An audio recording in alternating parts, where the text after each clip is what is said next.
Wow. Hey everyone, it's Presley at ActOutGames.com, and it's part 2 of our Making a New Computer series. And if you haven't seen part 1, there's a link below in the description, and it is a Mod Extreme Pro with 700 watts, so we can have video games on the new computer. And like always, we're going to have a view inside of the computer. So, well, computer case where when we install a new part. So when we put this in, we'll have a thing, and we put the motherboard in, we'll have a thing, and we'll have a thing, and everything is in. So we'll have a thing for every part that goes inside.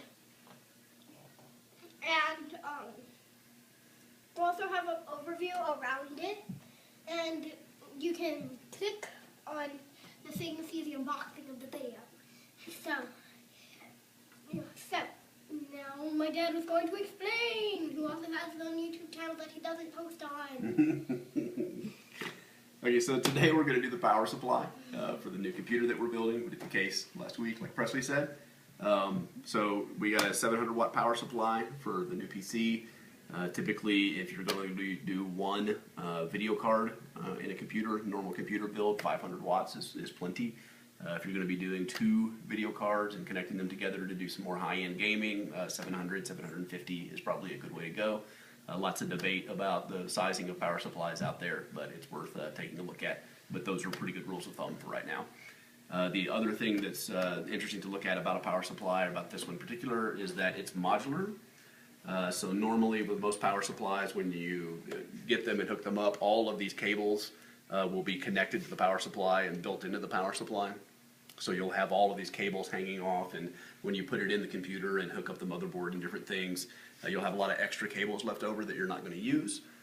Those will be taking up space, and it doesn't look very good, and it also restricts some airflow in the computer case.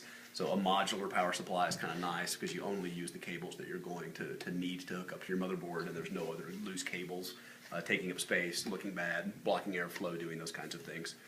This one mounts on the bottom in this case. It's more a matter of the case than it is the power supply, but it's a bottom mount. Sometimes they mount up at the very top, but in this one it's going to mount down here in the very bottom.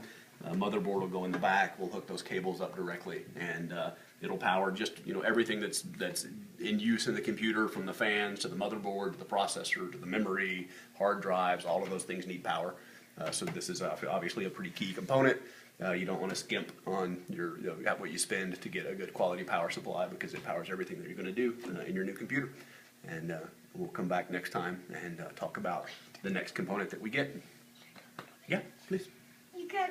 It seems like you could put a power supply in there if you wanted to. And